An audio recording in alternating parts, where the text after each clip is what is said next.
not to make their career after, because one cannot make career in 18 years of age. It should be revived. This is the suggestion I am making for a very, very long time since in the Indian Institute of Public Administration. I am H.R. Bangia. I am Secretary of the Indian Institute of Public Administration, Haryana Regional Branch. My second suggestion is that with the proposal for introduction of the citizen charter, where you are going to have that you should have this thing at this time, this thing at this time, this thing at this time. When you are going to have this kind of a schedule of providing service to the people in, so this from 1985, this system of working in the government for 5 days is very wrong. It gives great opportunity to them to be away from their seats, and they go away. And why it was done only to save fuel to reach the place. That was the idea, that this 5 days week should be there. We should save fuel in those in 1985. This was introduced. So this also needs to be revived. They should work 6 days a week, if not 7. If they cannot, in central government, they will not be able to do justice with the, citizen charter which is coming up. Third is immigrants. Lot of people started coming in from the neighboring countries, especially the Bangladesh, Nepal and all that, and settled here and is somewhere here doing this. They could not control them from the very beginning. Now it is not possible for them to put them to the proper, deport them to their respective places, though something is going on. But this also needs a great effort of the government to see that we put them. Mangesh sir, can I cut you short? Thank you. And address a few things quickly, because I think we're running out of time. Starting with the migrant labor, immigrants. This came in very handy for our corrupt politicians, because it provided a vote bank, and they were given all sorts of rights, but not right of permanence of residence. I totally agree. Our borders are far too porous, and there should be something done about it. Just to interject there, having said that, this is a ICONGO and a CE forum. We are not against immigrants. Yeah. Because, all right. Thanks. Yeah. Going back to something which you said earlier, you see, I want to point out to you that the electoral process is not a simple process. Someone talked about why not have candidates. We went through a process of experimentation a few years ago in the MCD elections, right? And there we experimented with the primary process. We put up our candidates, chose the candidates from the locality, put the candidate up, and then you would expect that people who made the choice would probably vote for this person. But when you look at the results, there's one person with 122 workers, including him 123, he gets only 122 votes. The person who wins by a majority of 5,000, BSP candidate, was nowhere near there. So there are all sorts of complications there. Your electoral roll is corrupted, there's fiddling going on. All of these things have to be addressed, which if you want to correct the process. Yeah. And these things are not going to be simple. It's a question of cart before the horse. What do we correct first? Get the criminals out, clean up the system so that we are enabled to do all sorts of right things. And how do we do that is the main challenge. That's why I keep coming back to this. Sorry, Pramod, you.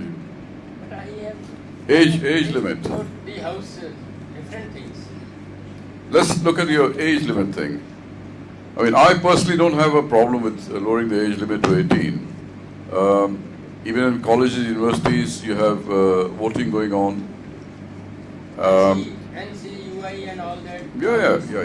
This should stop actually. You see, the youngsters getting involved. They should devote more time for making their career inside.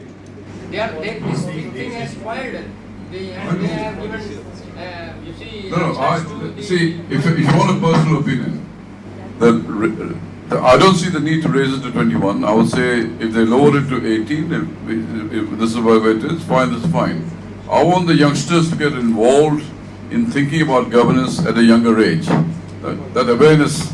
Yeah. Today we are more aware. That participation is a different thing. Participation of the young in the activities is a different thing. But to involve them in politics is another thing. Well, there's a difference of opinion on this. I think I also share the same thing that there's no, students can't drink till they're 25 now. But that's not the problem. They can marry at the age of 21. They can marry at the age of 18, but that's not the point. So I think there's nothing wrong with getting them involved in the process of voting, but I think there's a serious problem with the education.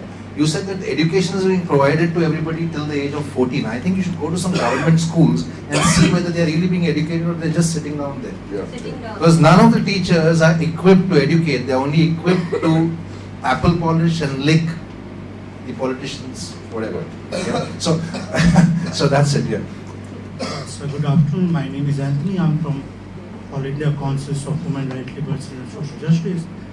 और मेरा सिर्फ यही एक मानना है कि जो government बनती हैं, चाहे वो सेंट्रल्स की हों, चाहे वो स्टेट्स की हों, ये आपके या मेरे वोटों से नहीं बनती और ना इससे कुछ फर्क पड़ता उनको। 70% पीपल्स आर इलिटरेट, जो गांव में रहते हैं या रूरल्स में रहते हैं, जिनके वोटों से ये गवर्नमेंट बन के आती हैं। और जैसा डॉक्टर राज ने बोला है कि इवन ही और she get 10% of vote, he has been selected as a MPs or ML whatever. And now it is a game of money or muscles powers. Now it is a game of money and muscles power, which need to be stopped. And if we really wanted to stop this, we have to start educating the people from the rural areas. ऐसे area से हमें शुरू करना पड़ेगा जहाँ पे लोगों के घर में रोटी नहीं होती हैं, जहाँ पे लाइट नहीं है, बिजली नहीं है, पानी नहीं है, और शायद उनके वोटों से ही गवर्नमेंट बनती है। तो आज अगर हमें रिफॉर्म्स की अगर हम बात करते हैं तो हमें उनको एजुकेट करना बहुत ज़रूरी है। और जब हम उनको एजुकेट करेंगे तो यकीन मानिए इस भारत से भ्रष्टाचार भी ख़त्म होगा, भ्रष्ट लोग भी ख़त्म होंगे, और संसद में एक शिक्षित लोग बैठे होंगे और एक गणमान्य लोग बैठे होंगे। इसी के ऊपर मैं कुछ बात करना चाहता हूँ। जो आपने कहा बहुत कुछ कहा, मैं बहुत सहमत हूँ। एक चीज़ में actually what we were thinking since so long, I belong to All India Council of Human Rights, Liberties and Social Justice. What we were thinking, electoral reform is necessary for the country, but there is a problem. Does it can alone work in the country? This is the big question.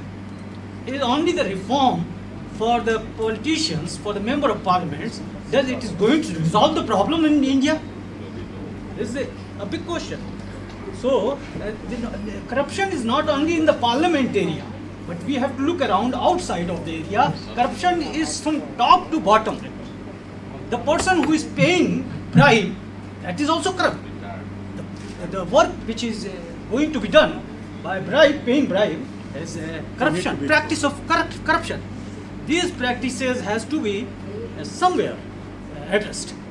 That's what. देखिए ऐसा है कि आज की तारीख में जब ये अन्ना हजारे का मूवमेंट हुआ तो जो यूथ दिल्ली में आया और जो दिल्ली से यूथ जिसने पार्टिसिपेट किया वो खाली दिल्ली का नहीं था, वो कई जगहों से था। और आपको मुझे मालूम है कि अगर देश को बदलना है तो सरपंच से लेके काउंसलर, MLA, MP सबको अच्छे लोगों को लाना पड़ेगा। तो ये एक मौका है हमारे पास आज